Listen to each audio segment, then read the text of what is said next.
Hello everybody, welcome back to ACCCA classes.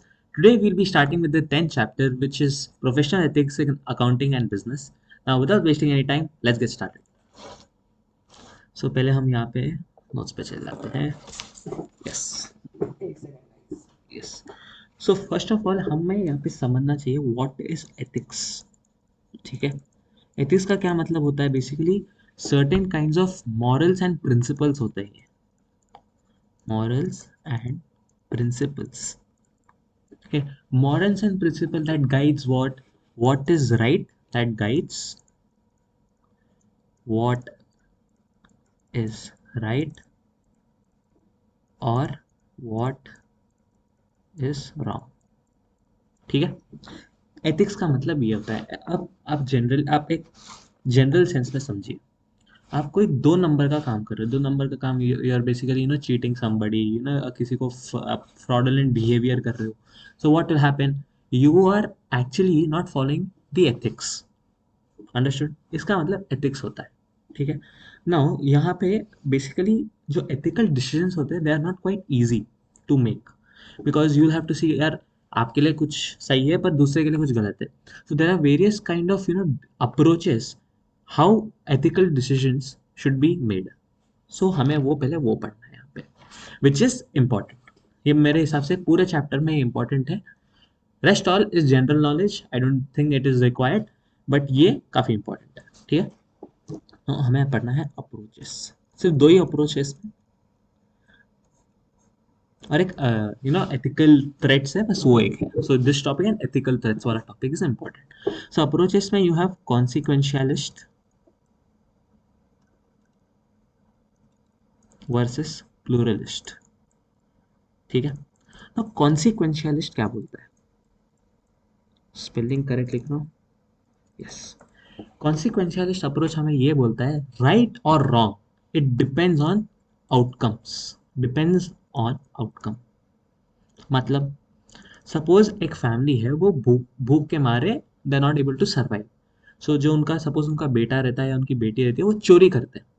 सो देखा जाए it is not right, but according to the consequentialist approach this is acceptable, because it depends on outcomes. It depends on outcomes or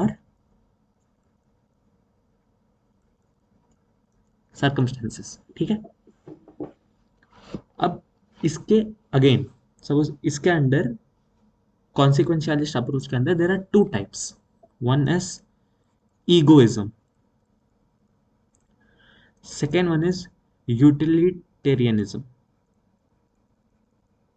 sorry guys, एक minute, spelling spelling spelling. Yes. ठीक है.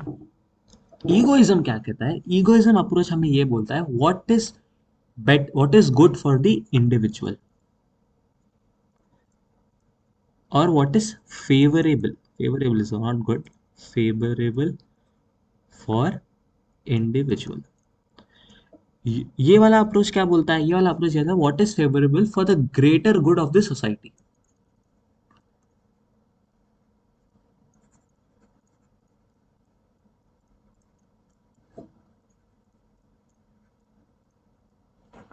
Guys, good for the society. ठीक है. जैसे मैं example बोलता हूँ. ठीक है. एग्जाम्पल, एक अकाउंटेंट है. एक अकाउंटेंट को बोला गया है, आप सपोज आप एक अकाउंटेंट हो, आप एक बिजनेस ऑर्गेनाइजेशन में काम कर रहे हो. जब आप एक बिजनेस ऑर्गेनाइजेशन में काम कर रहे हो तो बिजनेस जो सीईओ है, chief executive officer, he tells you that boss you overstate the profits और you understate the profits. Suppose overstate the profits. So अगर आप ईगोइज्म अप्रोच देखते हो that is not right. It is not favourable for you as an individual, because अगर आपको accounts बनाने, you have to prepare, you have to give a truth and fair presentation of financial statements. So egoism approach के हिसाब से तो गलत है, but ये यूटिलिटेरियनिज्म अप्रोच क्या बोलता है, for the greater good of the business organisation. ठीक है. इसका मतलब तो क्या हो रहा है, जब अपन ओवरस्टेट प्रॉफिट कर रहा है तो क्या इन्वेस्टर्स अट्रैक्ट होंगे, एक्सेट्रा एक्सेट्रा एक्सेट्रा. तो ये greater good of, this is favourable for the greater good of the society. ठीक है. अंडरस्टूड. ये कॉन्सिक्वेंशियलिस्ट अप्रोच है. तो इसके अंदर आता है egoism and utilitarianism. Second one is pluralist approach. Pluralist approach का एक सिंपल क्रक्स है ये है कि it take care the needs of all the stake holders of the business organisation.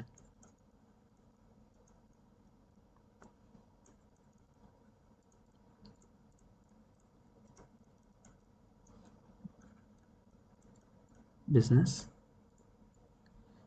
Stake holders of the business organisation.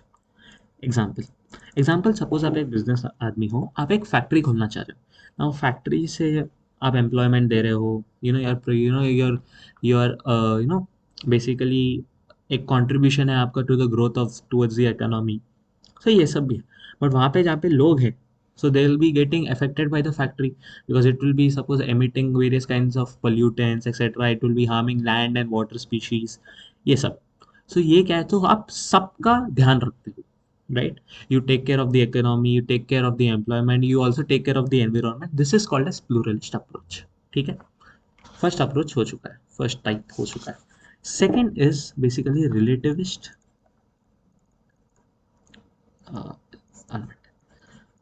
relativist versus absolutist।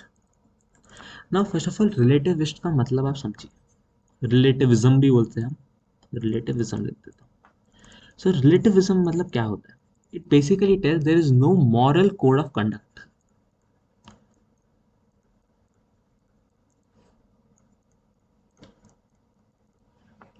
एक decision ethical है या नहीं, इट डिपेंड्स ऑन सर्कमस्टेंसेस।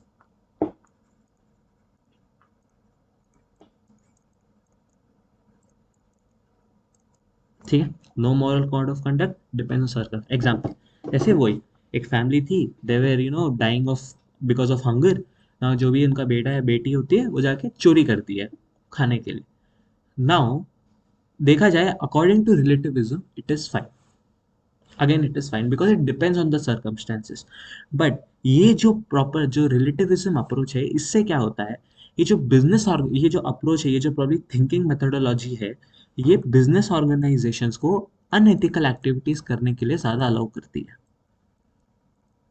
अब देखा जाए तो चोरी ठीक नहीं होती है, but again because of the so called circumstance relativism approach is applicable. So ये क्या अनएथिकल एक्टिविटी ज्यादा प्रमोट करती है फॉर बिजनेसेस। ये सारे मेन की वर्ड्स की पॉइंट्स है। ठीक है, अरे ये क्या हो गया, सॉरी गाइस, ये हेल्प क्यों आ गया। यस, सेकेंड वन इज, यहाँ पे आ जाएगा सेकेंड वन बेसिकली क्या है, रिलेटिविज्म, एब्सोल्यूटिज्म। एब्सोल्यूटिज्म ये बोलता है भाई कोई चीज सही होती है या तो गलत होती है, इनहेरेंटली इनहेरेंटली जो भी है, राइट और रॉन्ग। मतलब चोरी करना गलत है, अकाउंटेंट एक प्रॉफिट्स को ओवरस्टेट कर रहा है, वो गलत है। इट डज नॉट मैटर कि वो रिलेटिविज्म है, रिलेटिविज्म है, कॉन्सिक्वेंशियलिस्ट है, प्लूरलिस्ट अप्रोच है, it doesn't matter. It is inherently right और रॉन्ग, बस। या तो कोई चीज सही होती है या तो कोई चीज गलत होती है। Now this helps in basically rigidity in the business. इससे क्या होता है, गुड कॉर्पोरेट गवर्नेंस होता है। ठीक है, गुड कॉर्पोरेट गवर्नेंस का मतलब क्या है, बेसिकली आपके एम्प्लॉयज भी खुश हैं, एम्प्लॉयज आर मोटिवेटेड। आप corporate governance actually law, basically law में ज़्यादा अच्छे से पढ़ोगे, so will discuss over there, no point discussing over there. But good corporate governance, employees are feeling motivated, everything is ethical in the business, nobody has a negative feeling about the business, वैसे। ठीक, सो ये तो हो चुका है। अब मैं क्या करूँगा, इसमें एक topic, why ethics is basically important for businesses and for individuals. ठीक है, सो देखा, आप भी देख सकते हो, कॉन्सिक्वेंशियलिस्ट, ये थोड़ा इंपॉर्टेंट है। अच्छा हाँ, ये भी पॉइंट याद रखना, sorry guys I forgot to mention, note that absolutism is linked to the idea of deontological ethics. खाली याद करना है, समझने की कोई जरूरत नहीं। नाउ दिस इज बस, समझाने का मतलब ही नहीं है, इतना डीप में हमको जाना ही नहीं है बीटी जैसे सब्जेक्ट के लिए। We have to just yes idea रहना चाहिए कि किधर क्या होता है क्या आता है, right? So this is linked to the German philosopher Immanuel Kant, who suggested that when faced with an ethical dilemma, an individual must look at the action being considered and deciding if it is inherently right or wrong. Basically आप consequences circumstances को ignore करते हो in pluralist sorry in absolutism approach. Okay, ये हो चुका है now. फटाफट करते हैं भाई। अब यहाँ से लेस इंपॉर्टेंट है बट हमको पढ़ना है क्योंकि सिलेबस पे है। एंड इसके बाद मेन आपको ध्यान रखना है एथिकल ट्रेट्स, वो आ सकता है as an MCQ, right? Now why business ethics are important? Now एक तो फॉर ऑर्गेनाइजेशन के लिए इंपॉर्टेंट है, एक फॉर द इंडिविजुअल के लिए इंपॉर्टेंट होता है। फॉर ऑर्गेनाइजेशन के लिए क्या होता है बेसिकली, अगर आप एथिक्स कोड फॉलो करते हो, if you follow the ethics code of conduct, what will happen, it is a good driver of profitability. ठीक है, it basically creates good corporate governance. Investors आपके ऊपर कॉन्फिडेंस, अगर आपका business it is not engaging any fraudulent activities, investors are also confident about your business that you won't do any fraud with them। ठीक है, अब आप समझिए विजय माल्या पे भी कोई ट्रस्ट करेगा क्योंकि बैंक को नहीं करेगा ना। This is why a good ethic business ethics has to be followed.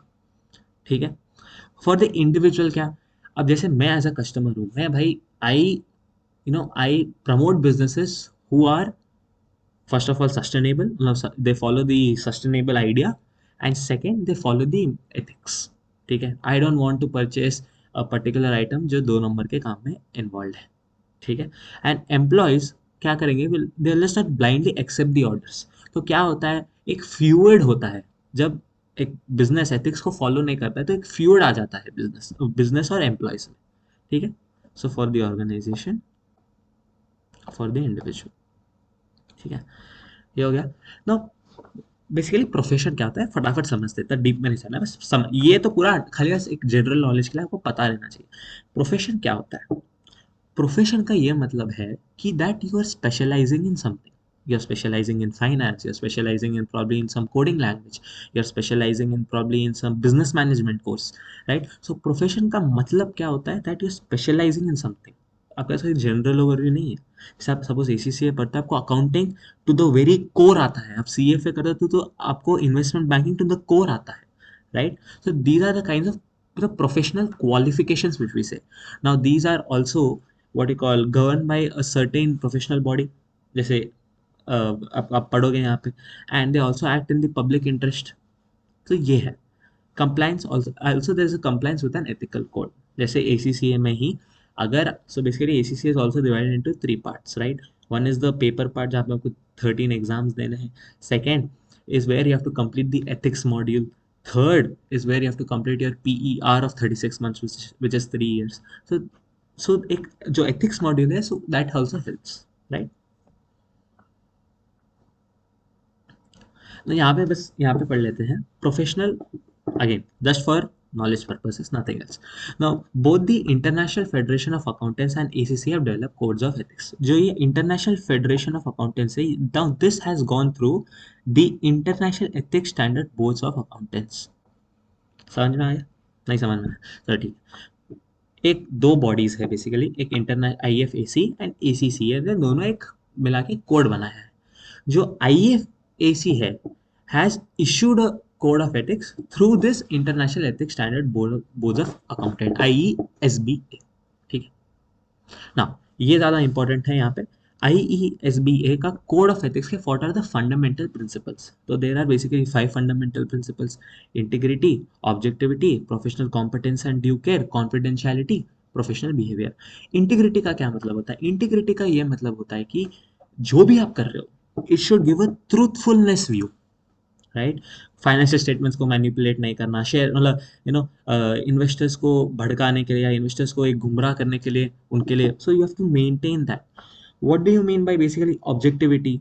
Objectivity का मतलब ये है कि आप पर्टिकुलर इंटरेस्ट के लिए काम नहीं कर रहे हो, you are unbiased, you are neutral. Objectivity का मतलब वो होता है।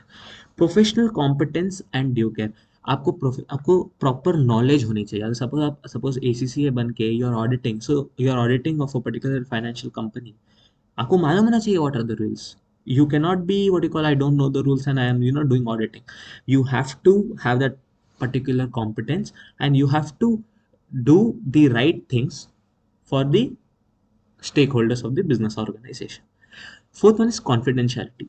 आई एम एन ACCA, मैं एक अकाउंटेंट हूँ, मेरे पास किसी के फाइनेंशियल स्टेटमेंट्स आते हैं. I I basically have the responsibility to not pass this information to anybody else. कि बिजनेस इंफॉर्मेशन काफ़ी सेंसिटिव होती है.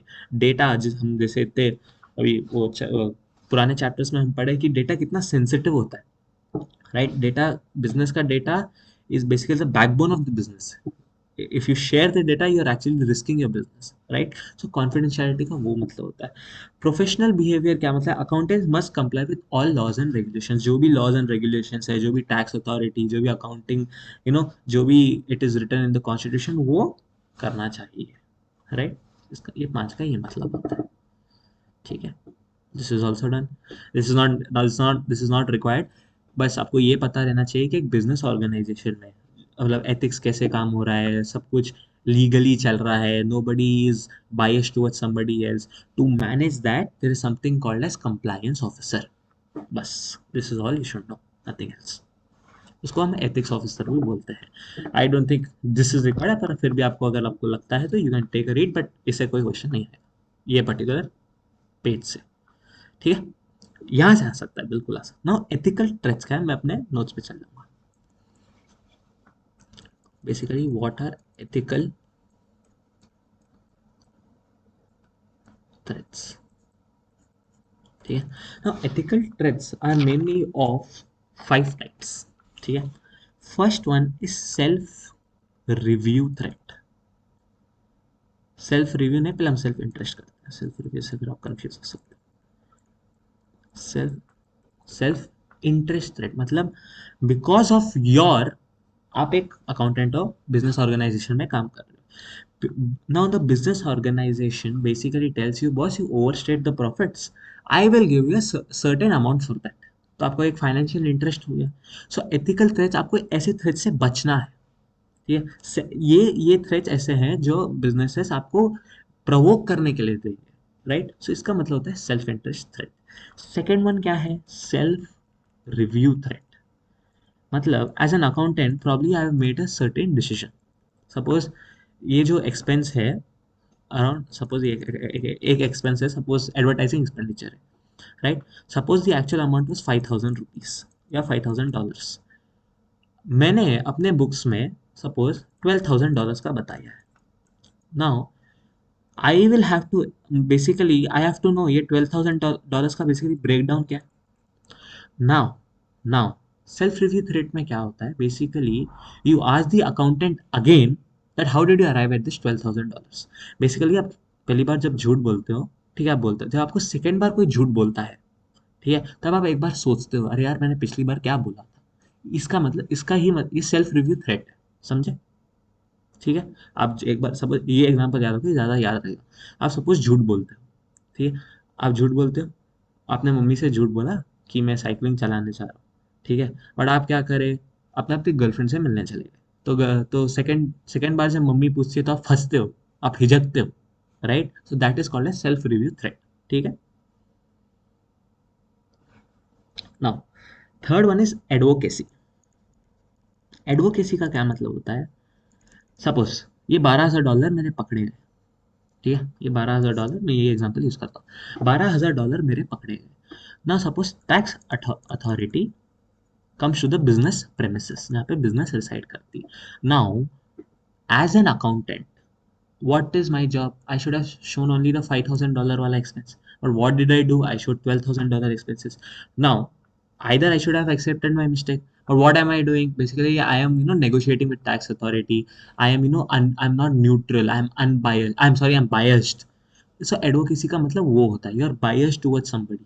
एडवोकेसी मतलब you have to explain to a particular authority that कि बिजनेस ऑर्गेनाइजेशन सही है और आप गलत हो. That is what advocacy means, ठीक है. Fourth one is familiarity threat. नाम में ही है फेमिलैरिटी थ्रेट का मतलब, सपोज आप एक अकाउंटेंट हो, आपके फादर एक बहुत बड़ा बिजनेस चलाते हैं, 1,000 करोड़ का बिजनेस चलाते हैं. Now because of that close relationship, now because sorry guys, because of that close relationship, what will happen? Basically close relationship के वजह से that you guys are bonding very good, so what will happen? You will try to manipulate the financial statements. So familiarity threat का मतलब आता ये होता है कि close to others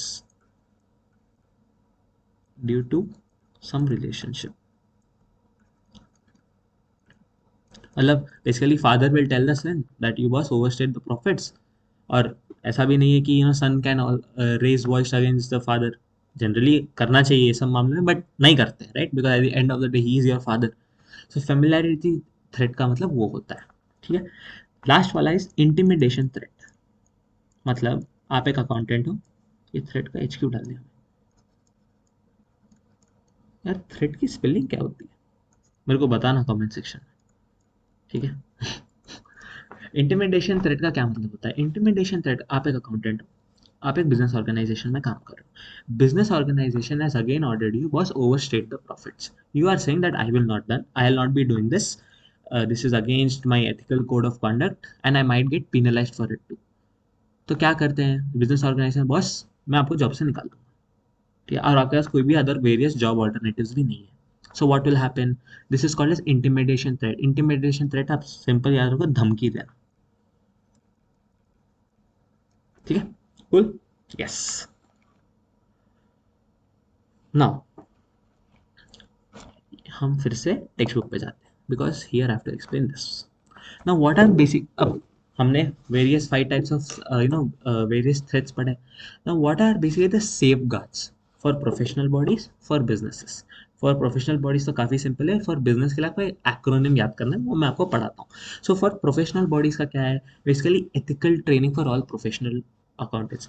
क्यों? आप you should also understand that why ACC has put an ethics module in your whole course. This is the point. Because हम अकाउंट से सीख जाते हैं, फिर हम तरीके ढूंढते हैं कि how do we manipulated, how do we earn more money by not giving a fair representation, right. So ethical training होना चाहिए. ठीक है. Creation of corporate governance requirements, setting of professional standards, professional of regulatory monitoring and disciplinary procedures. ठीक है. ये जो point है, coming back to the topic, so professional regulatory monitoring and disciplinary procedures है, that I'll make you understand. इसी particular chapter में एक topic आता है, वहाँ पे मैं आपको ये पॉइंट और अच्छे से समझाऊंगा. ठीक है. so this is the safeguards against ethical threats. ठीक है. now what are the safeguards against ethical threats for businesses? इसका एक एक्रोनिम है HOTTER. HOTTER का मतलब है honesty. Employees should be encouraged to be honest at all times. मतलब क्या? they should not basically गलत सेल्स फिगर्स नहीं बताना, गलत एक्सपेंसेस नहीं बताना, कुछ अपने खाते में ले जाना. They should be very honest. OT. OT मतलब openness and transparency. Now these both are interlinked. Openness and transparency मतलब क्या? आप इन्फॉर्मेशन अनबाइजली शेयर करते हो. You share all the information, you don't hide anything, and आप various stakeholders को इतना benefits दे, मतलब you provide the stake holders various benefits through following the openness and transparency safeguards. ठीक है. The fourth one is trust. ना organisations को अपने डीलिंग्स में ट्रस्ट बहुत करना ज़रूरी है. 2 नंबर के काम नहीं, कोई टैक्स फ्रॉड नहीं, क्योंकि trust is such an important factor. If it is lost it cannot be again build. It cannot be, basically फिर से नहीं बना पाएंगे हम ट्रस्ट को, एक बार चला गया. So trust is also very important. Second last is empowerment. Empowerment मतलब कि आप एम्प्लॉयज को छूट देते हो to make decisions on their own. ठीक है. You follow basically democratic type of leadership. Democratic type of leadership मतलब क्या? You are involving everybody in the decision making process. ठीक है. You are not controlling the decision making process by your own. उसे हम empowerment कहते हैं. Last one is respect. Respect मतलब क्या? कोई भी कास्ट, कोई भी सेक्स, कोई भी रिलीजन के हिसाब से you don't discriminate anybody else, right. Suppose कोई लोअर कास्ट का है, कोई सपोज एक नॉर्मल, अभी तो ये सब होता भी नहीं है बट जनरली पुराने ज़माने में जब होता था. सो ये जो भी है, this should not be followed by business organisations. So this is the safe guards against ethical threats for the business. ठीक है. हाँ, जो मैं पॉइंट बोल रहा था ना, प्रोफेशनल और रेगुलेटरी मॉनिटरिंग, ये पॉइंट यहाँ पे अच्छे से पढ़ सकते हैं. Now how will you deal with an unethical or illegal conduct? फटाफट करते हैं. सपोज आप एक अकाउंटेंट हो, ठीक है, आप एक बिजनेस ऑर्गेनाइजेशन में काम कर रहे हो, तो बिजनेस ऑर्गेनाइजेशन से आपको basically you're getting a kind of pressure that boss you have to manipulate the financial statements. What is your first step? Now the accountant, जो भी अकाउंटेंट है, उसको वो बिजनेस के पर्टिकुलर बिजनेस के कंप्लायंस ऑफिसर के पास जाना पड़ेगा, ठीक है, he has to report this issue. Now compliance officer भी नहीं समझ रहा, what is the next step? If problems are unresolved, the accountant should go to any professional body. Suppose ACC है तो आप एसीसी के प्रोफेशनल बॉडी के पास जाओगे कि बस दिस इज हैपनिंग. और अगर फिर भी सिचुएशन नहीं समझ में आ रहा है, accountant should consider reporting it to relevant authorities, ठीक है.